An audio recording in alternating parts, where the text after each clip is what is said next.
안녕하십니까. 우아야 반갑습니다. 책을 하나 보여드리겠습니다. 자, 우리가 이것을 책이라고 하지는 않지요. 바이블이라고 합니다. 정확하게 홀리 바이블, 그렇지요.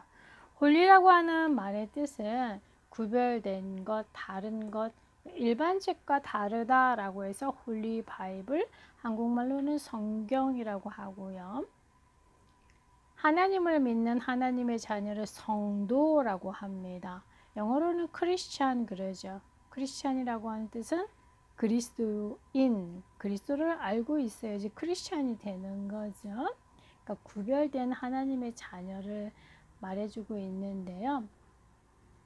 자, 성경은 일반 책과 다르죠. 왜냐하면 우리 눈에는 보이지 않지만 영적인 세계를 중심으로 기록되어져 있고요. 그 영적인 세계를 움직이는 그리스도를 말씀하고 있는 것입니다. 그러니까 정확하게 하나님을 알려고 하면 성경을 통해서 말씀을 통해서 하나님을 알아야 되고요.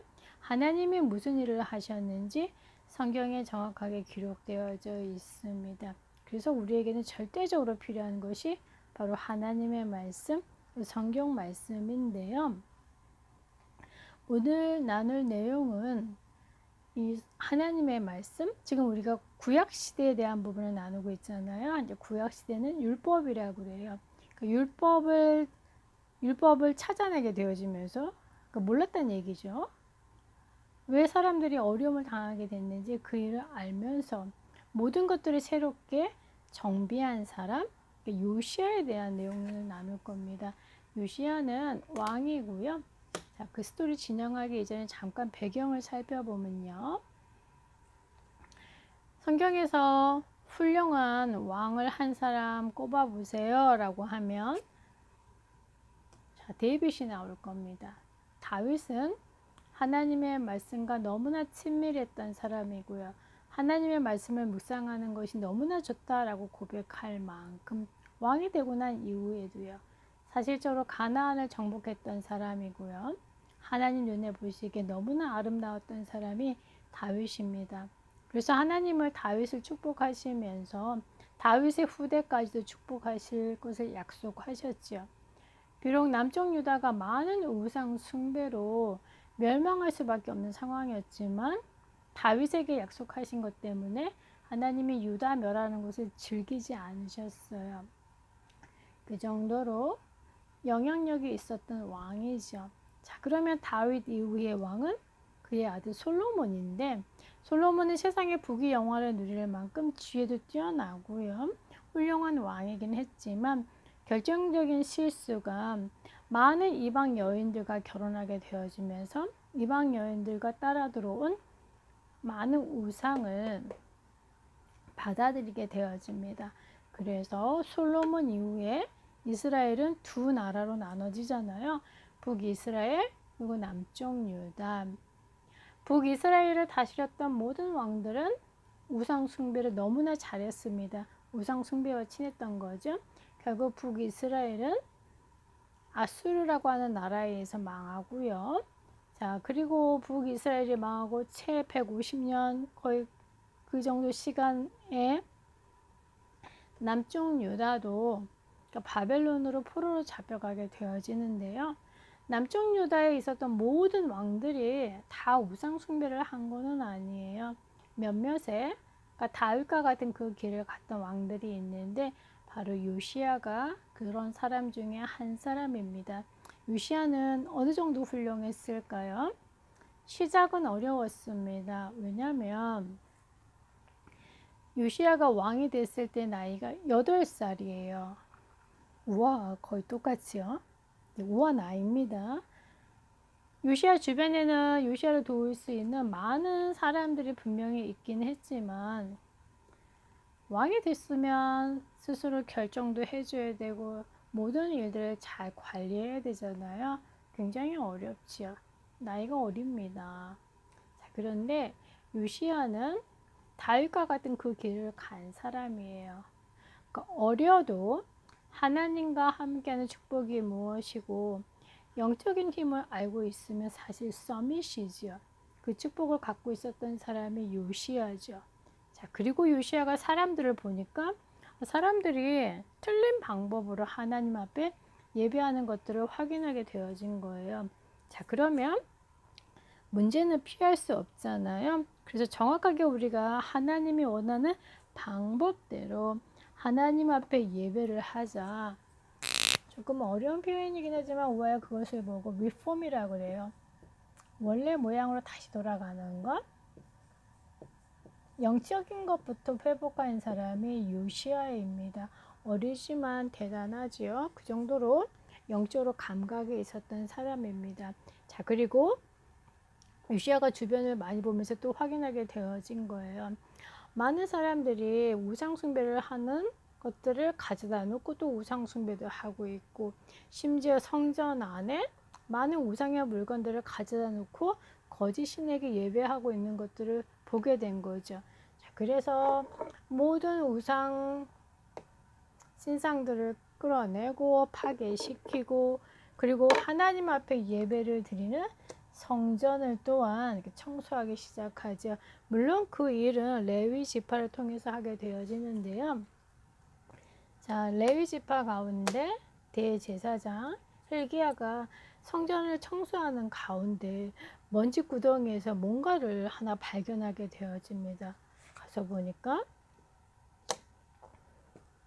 율법을 발견하게 되는 거예요. 하나님이 모세에게 주셨던 율법이죠. 조금 어렵지만 우아야 그것을 보고 털어라 그러고요. 자, 5권의 모세오경 가운데 신명기서를 찾아내게 되어지죠. 축복을 받는 길, 저주를 받는 길, 해야 되는 것, 하지 말아야 되는 것, 가나안 땅에 들어가서는 무엇을 해야 되고 그곳에는 또 어떤 문제가 있을지 정확하게 기록되어진 것이 바로 이 신명기인데, 하나님의 말씀이 기록되어져 있죠. 이 부분을 찾아내게 되어진 겁니다.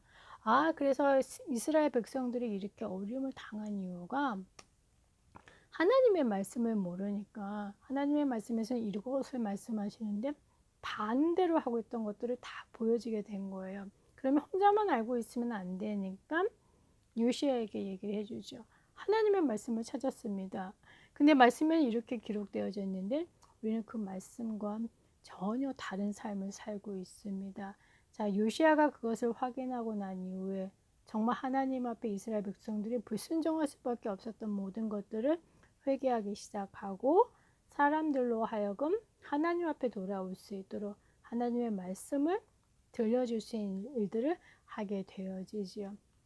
정말 달과 같은 그 길을 간 사람이 요시야인데요. 오늘 스토리는 우아야 여기까지 마무리하고요. 우리가 찾아내야 될 것 다름 아니라 하나님의 말씀. 하나님의 말씀은 세상을 보는 거울이에요. 그리고 어둠을 밝혀주는 빛이죠. 또한 우리에게는 생명을 주는 것입니다. 앞으로 어떤 길을 가야 되는지 정확하게 방향과 미래, 과거로부터 현재 모든 부분을 알려주고 있는 것이 하나님의 말씀인데요. 하나님의 말씀을 모르게 되어지면 사람들이 자신들의 생각 속에서 하나님을 만나려고 노력을 하게 되어지잖아요. 그것이 좋은 것이든 그렇게 좋지 않은 것이든 시작은 사람으로부터 하게 되어지죠. 왜? 그것을 보고 종교라고 합니다. 시작이 하나님으로부터 하지 않은 것이죠. 그 결과는 다름 아니라 사람으로부터 시작되어진 모든 것의 배후에는 사실 우상 숭배라고 하는, 그러니까 사람이 사실 주인 되는 거죠. 내가 노력해서 했으니까. 자, 틀린 것을 계속하게 되어지면 마음, 생각, 정신은 행복하지 않습니다. 인간은 영적인 존재이기 때문에 반드시 말씀을 통해서 그리스도가 누구인지 알아야 되는데 다른 것을 넣게 되어지잖아요. 그러면 당연히 육체에도 문제가 오기 시작하죠. 이제 보이는 것에 본격적으로 문제가 오기 시작합니다. 언제까지? 죽을 때까지. 그리고 그 문제가 또 후대까지 연결되어지는 저주, 피할 수 없는 내용이죠. 나에게는 이런 문제가 없는데요. 정신의 문제도 없고 육신적으로도 건강하고 특별하게 종교를 갖고 있지 않아요 라고 말하는 많은 사람들을 우리가 주변에서 또한 볼 수 있잖아요. 물론 그런 사람도 그 뒤에 보이지 않는 악한 영들에 의해서 움직여지고 있습니다. 모르죠. 왜냐하면 말씀을 모르기 때문에 영적인 세계에 의해서 모든 것이 움직여진다는 것을 모르게 되어지잖아요. 자, 그래서 우화가 복음을 알고 있고 하나님의 말씀을 갖고 있고 그리스도를 알고 있고 계속 말씀을 적고 말씀을 묵상한다라고 하는 것은 굉장한 힘입니다. 보이지 않는 힘이죠. 그렇기 때문에 서밋이라고 합니다. 요시야 보세요. 어린 나이이긴 하지만 하나님과 함께하는 축복을 누렸던 사람입니다. 뭐야? 과정 속에서 조금 어려울 때도 있잖아요. 말씀과 함께하면서 누리시기 바랍니다. 다음 주에 또 만나겠습니다.